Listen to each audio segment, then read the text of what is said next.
Hey everybody, it's Doug with ITK Culinary here.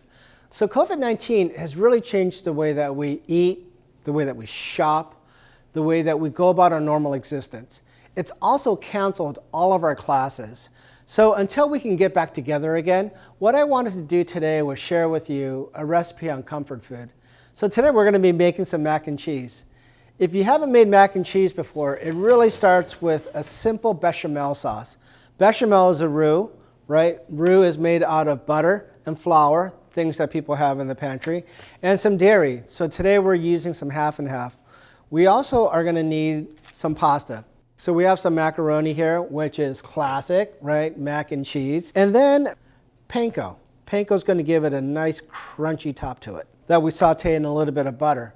Now what about the cheese? Use any cheese that you have. So we're going to use a combination of cheddar and fontina today.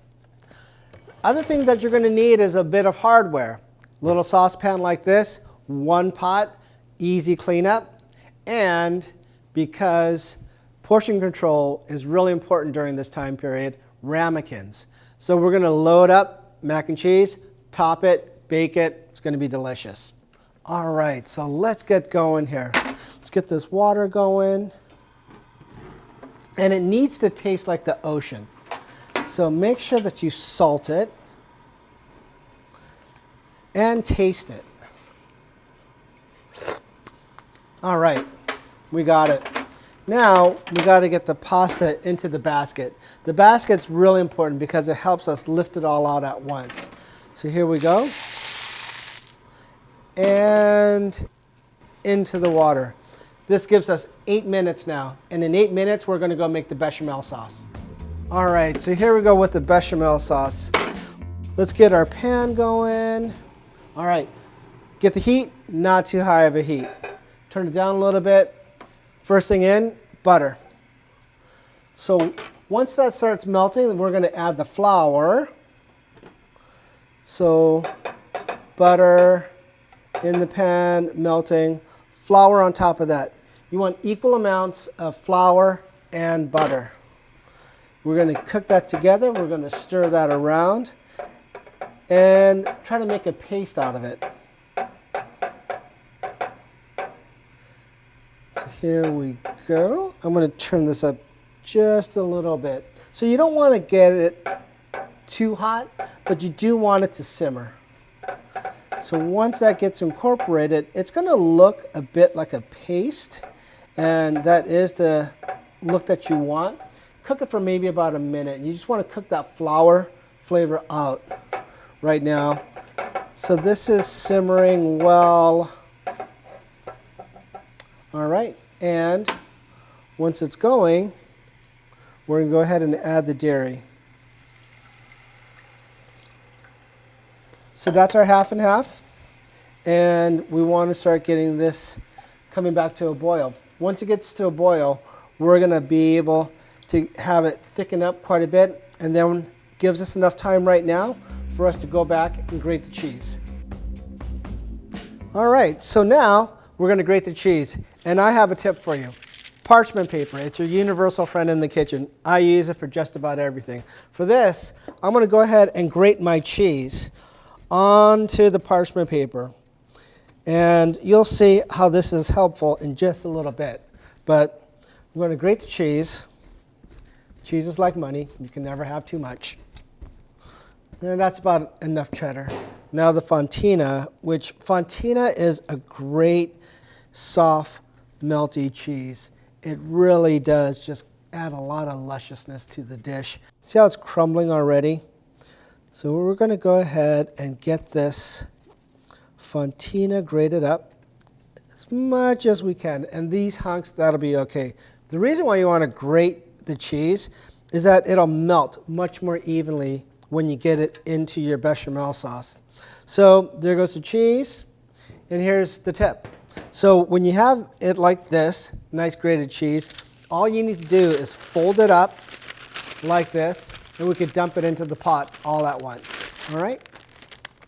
And right into the bechamel. Now that we have this going, I'm just stirring it in. And it's going to get nice and melty. There we go. See how it's getting nicely incorporated and melting? We don't want to cook it under too high of a heat or else the cheese will break apart. So we just want to get it nice and incorporated. All right, I think we're just about there. There we go. Now that's looking good. Yeah, baby. That is some cheese sauce coming together. All right, so the 8 minutes are up. Pasta is done. We just want to drain it. We don't want to rinse it because we actually want that starch on the pasta because that holds on to the sauce. Boom, right into this cheese sauce. Straight in there. And now you want to just get it incorporated. And what you're going to notice is that it will seem very runny to you. It will seem very liquidy, and that's okay. Because once this starts cooling down, it'll thicken nicely. All right, now that the mac and cheese is done, let's load it up into the ramekins. Remember, individual portion size, so great for portion control. And if you want some more, you can always come back. All right, so let's get this filled up.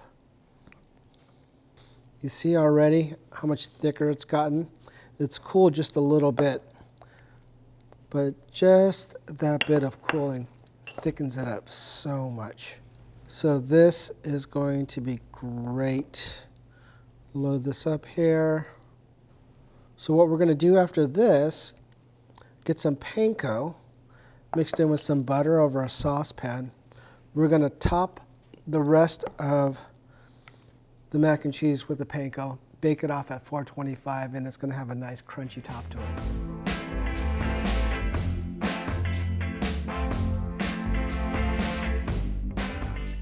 So now let's get the panko ready. All right. Butter into the pan, get that nice and melty. You do want to melt the butter first before introducing the panko. Here we go. And all we're doing is we're just going to coat the panko really fast with the butter. A little bit more that's in here.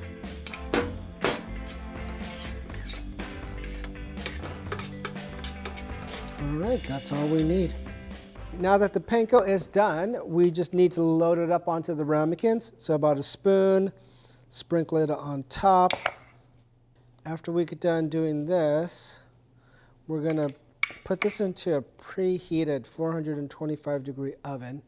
And we're just gonna get the top of this thing nice and crunchy. A little bit more there.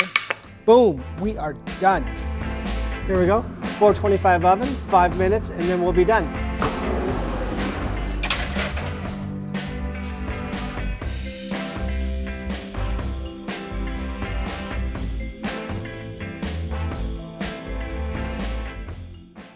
All right, here we go. Mac and cheese is done. Nice and crunchy on top. Ooh, it's melty. Here we go. It's probably gonna burn. No, that's okay. It's nice and creamy. The panko on top, nice and crunchy.